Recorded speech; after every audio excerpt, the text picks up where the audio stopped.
नमस्कार दोस्तों।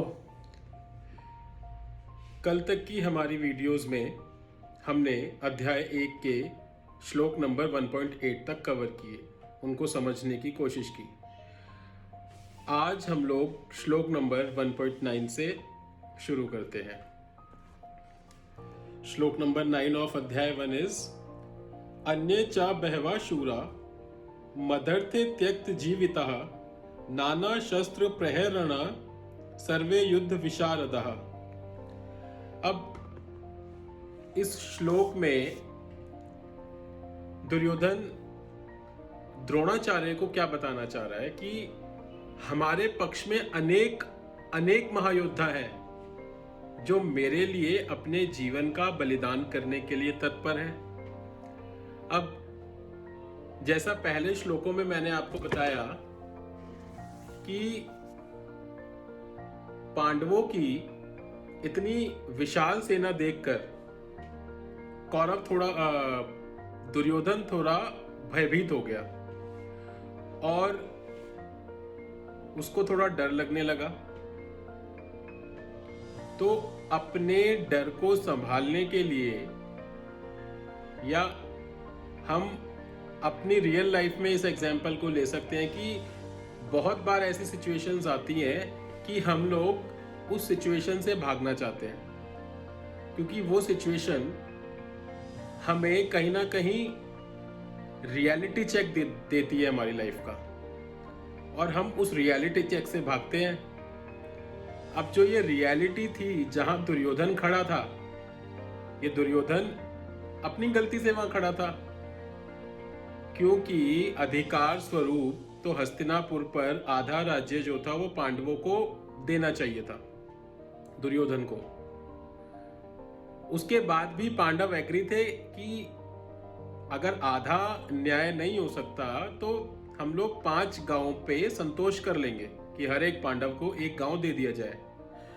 बट दुर्योधन वहां भी नहीं माना।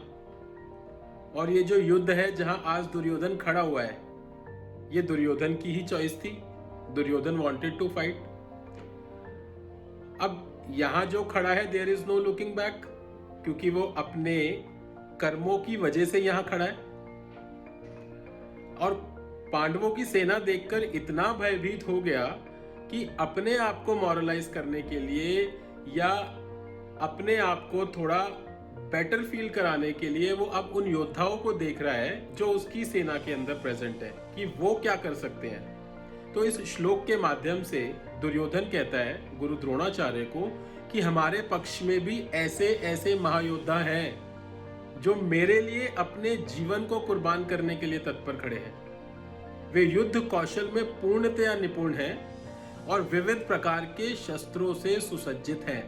अब वो इस सिचुएशन से थोड़ा एस्केप ढूंढ रहा है, वो भागना चाह रहा है इस सिचुएशन से, क्योंकि फंस तो वो गया, युद्ध छोड़ के वो भाग नहीं सकता। सो अब वो कहीं ना कहीं उन सारे पैरामीटर्स को नाप रहा है जो उसको स्ट्रांग बनाते हैं इस रणभूमि में पांडवों के अगेंस्ट। अब नेक्स्ट श्लोक क्या आता है?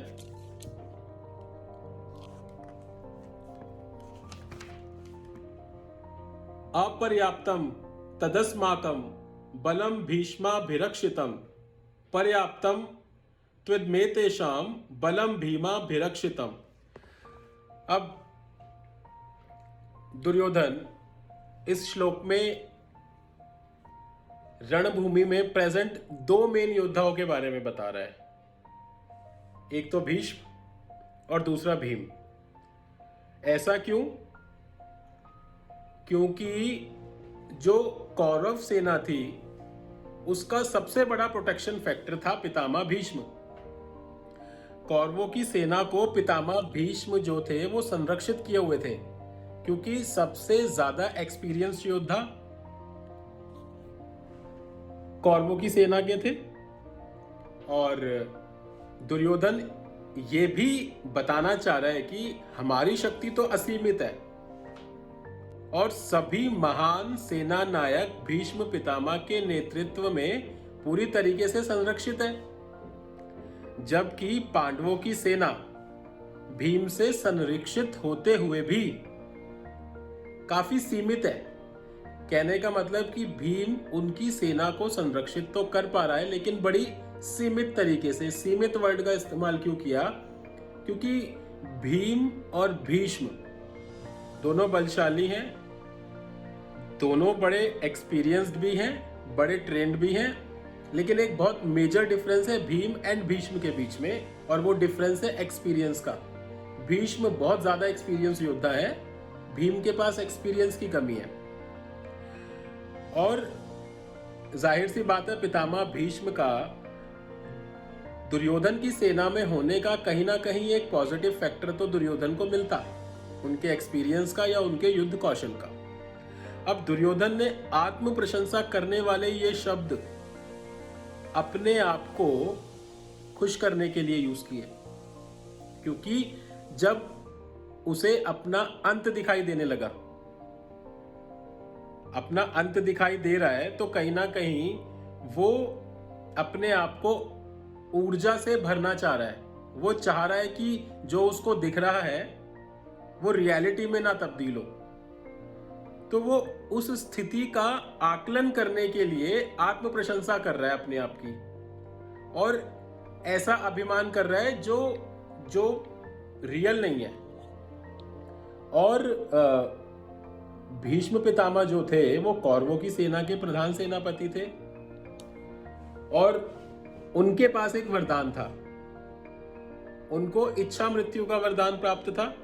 दैट मीन्स वो तय करते कि वो किस समय किस दिन अपने प्राण त्यागेंगे। तो उनके इस वरदान का फायदा दुर्योधन अपनी सेना में उठाना चाहता था, क्योंकि दुर्योधन को यह आभास था कि जब तक पितामह भीष्म जिंदा है तब तक मेरी सेना पूरी तरीके से संरक्षित है या मेरी हार नहीं होगी। उसको इतना अभिमान था।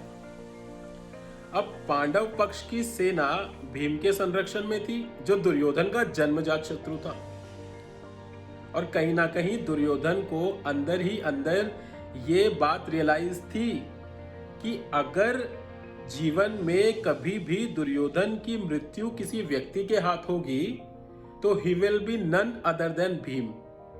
एक भीम ही ऐसा व्यक्ति था जो युद्ध में पार्टिसिपेट कर रहा था पांडवों की तरफ से, जो दुर्योधन को मार सकता था। अब भीष्म कौरव और पांडवा के दोनों के पितामह थे, और वो दोनों पक्षों का कल्याण चाहते थे, और पांडवों के प्रति उनका करुणा भाव भी था जो उनको युद्ध करने से रोकता था। और सबसे बड़ी रियलिटी जो उस वक्त दुर्योधन को नहीं दिख रही थी वो ये थी कि पांडवों की सेना में भगवान कृष्ण सारथी के रूप में प्रेजेंट थे। भले ही भगवान कृष्ण ने यह प्रतिज्ञा ली थी कि वो पूरे महाभारत के युद्ध में शस्त्र नहीं उठाएंगे, बट उनका प्रेजेंट होना पांडवों की सेना में अपने आप में बहुत बड़ी चीज है, जो पांडवों को कौरवों से बहुत ज्यादा पॉजिटिव पॉइंट दिलाता है, क्योंकि कृष्ण प्रेजेंट है पांडवों की सेना में।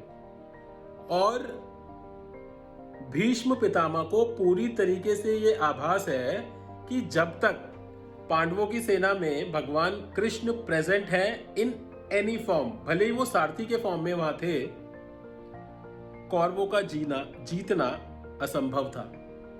भीष्म पितामह ये जानते थे कि कौरवों की हार निश्चित है, बट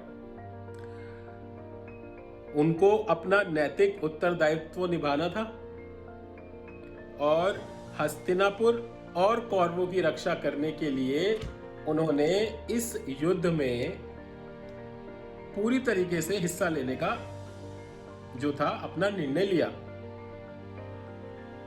अब इसके बाद जो श्लोक आता है,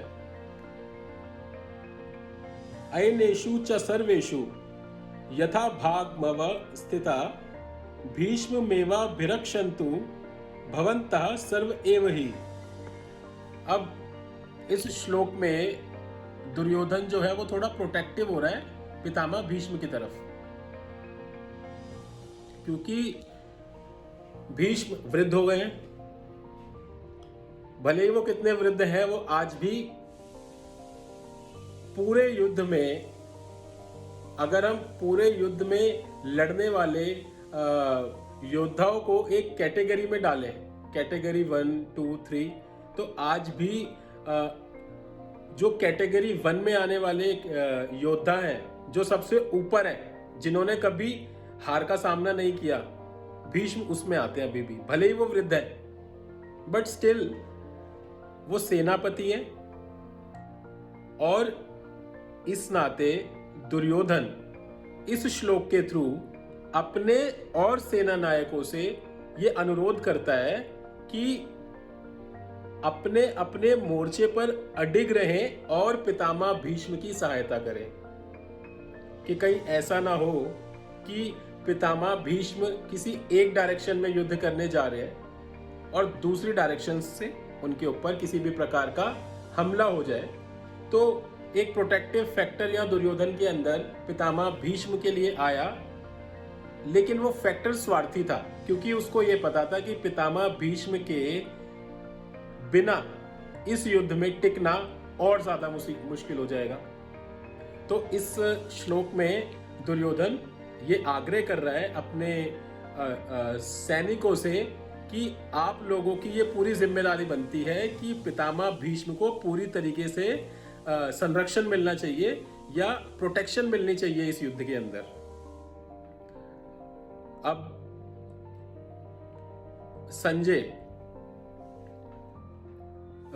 धृतराष्ट्र को बता रहे हैं इस श्लोक के माध्यम से कि तस्य सन्यन हर्षः कुरु वृद्ध पितामह सिंहनादम विघ्न घोषचे शंखम दद्मो प्रतापवान। अब देखिए, पितामह सबसे ज्यादा एजेड है, सबसे ज्यादा एक्सपीरियंस्ड है, और वो समझ गए हैं कि दुर्योधन व्याकुल है। उनको आभास हो गया कि दुर्योधन डर गया युद्ध से। कहीं ना कहीं उसके मन में चिंता क्रिएट हो गई है, भले ही वो किसी भी तरीके से हो, किसी भी वजह से हुई हो, लेकिन चिंतित तो दुर्योधन है। अब सेनापति होने के नाते या